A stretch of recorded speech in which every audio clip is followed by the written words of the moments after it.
من به یه بنده خدا گفتم ببین من اصلا سواد ریاضیاتم خیلی ضعیفه، ولی من تازه همون 1500 تو تلویزیون ترکیه گفتیم. خود ترکیه همین دوستان ما چی کرده بودن، حتی ممکنه دولتی هم که چه آقا جون ممکنه این آقا شاید مثلا اصلا چرا این حرف میزنه، نکنه دروغ باشه، نکنه شایعه باشه، نکنه مثلا دوچار مشکلی فلان اینا. خب این حرفا زیاد بود. یا حتی حالا مردم خود ما تو همین یه سال خورده‌ای که تجدید تلقین خدای مگه همچین چیزی میشه که یعنی این همه اموال باشه یا کشور فلان. بله این واقعیته، بنده دارم میبینم. بالاخره من حتما فرض دیگه اگه حالا وقتی میگم که هم پولش دیدم، هم اسناد پول هست، هم اسناد طلا هست، هم معادن، همه چی اینا جمع رو هم، من میتونم به شما بگم که من گفتم 1500 تریلیون دلار، چون تلفظش راحت شد. بعدم به قول معروف حالا دیگه ما در این حدم دیگه خودمونم چیز نشدیم، شوک نشدیم، حالا بذار بگیم 1500. ولی نه، این 1000 برابرش بکنید، یعنی 1000 برابر 1500 تریلیون ببینید مال هست. کشور خود ایران هم صاحب این کمپانیه. یعنی حالا یه جوری بگم که این باند تبهکاری که ما میگیم، یا حالا این گروه یا اون خانواده و شاه جهانی که این تشکیلات حالا از قدیم داشتن و حالا 400 سال 300 سال 200 سال 100 سال پیش نفت و فلان، اینا همیشه هم اینا یه جوری به قسم خود ایرانی هستن بوده. یعنی حداقل 1500 تریلیون دلار خودش میتونه 1500 تا کشور آباد کنه. شما امروز حساب کنید در مسائل فایننس و مالی و تجارت جهان صحبت 1 میلیارد 2 میلیارد دلار سرمایه گذاری. اگه توی یه کشوری 1000 میلیارد ببرن 1 تریلیون، که خب اونجا یه بهشت میشه، اصلا کشور جدید میشه بسازی. خب حالا شما ببینید مثلا ما به قول ما حالا با اون چیزی که اطلاعات و اسناد و چیزایی که پیش اومد و این حوادثی که برای ما رخ داد و این نتیجه و این تجربه رو ما به دست آوردیم، ما میگیم 250 دولت مثلا تو جهان هست قانونی و به قول یارو مخفی.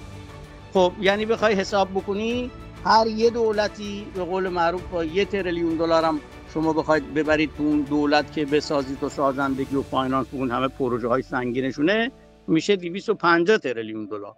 یعنی اگه ما بگیم واقعا 250 تا دولت داریم با ملت ها و اینا. ولی همین 1500 تریلیون خودش با زبون خیلی راحته، ولی وقتی شما متخصصین میدونن بره برای مسائل سرمایه گذاری، خیلی مثلا توی کشوری یارو 10 میلیارد دلار سرمایه خارجی وارد میشه، اون خودش همینطور به اصطلاح، چون خودشون هم اونجا مسائل داخلیشون هم هست، تولیدات داخلی فلان، یعنی اصلا کلی پروژه های بزرگ و ملی میشه انجام بشه با 10 میلیارد دلار یا مثلا 20 میلیارد دلار یا دیگه اصلا 100 میلیارد دلار فلان. ولی ما الان بله میخوایم بگیم که دقیقاً این 1500 تریلیون دلار تو همین کمپانی که اسناد و اینا همه پیش من هست و ما خب اینا سخت بود، ارائهش سخت بود، حتی برای خود منم سخت بود تا من اینا رو میتونستم آموزش ببینم، واقعا ترجمه بشه، مدارک فلان بشه. بالاخره از 400 سال پیش، 300 سال پیش، 200 سال، 100 سال پیش تا امروز رسید دست بنده فقیر. خب این زمان میبرد. بله ما تلاش کردیم و بالاخره یه جوری دیگه بعد حالا 17 18 سال پیشم که خودمون حالا همینطور که ما تجربه تو مسائل اقتصادی به دست آوردیم و نمیخواستیم که به قول یارو کشورها هم گرفتار و می‌خواستیم همه غنی بشن و همه به قول معروف استفاده ببرن از مسائل اقتصادی و نعماتی که تو هر کشورهای و هر جایی برای شکل خودش امکانات اقتصادی داره، هر کشوری با فراهم وضعیت جغرافیایی خودش. ولی حالا ایران خب یه چیز نادری بوده تو این مثلا 100 سال 200 سال گذشته و امکانات زیادی هم داشته از اولم.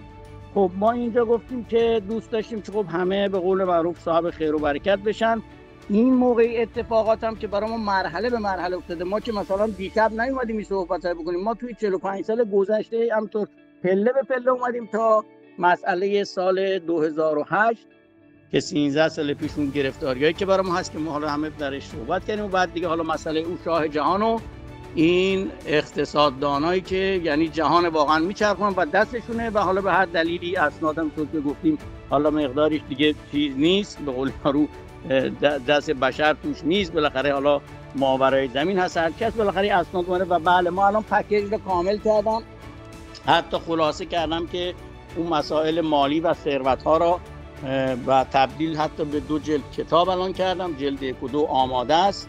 که ما اینا را ارائه میدیم به ملت ایران و جهان و این موضوع مربوط به جهان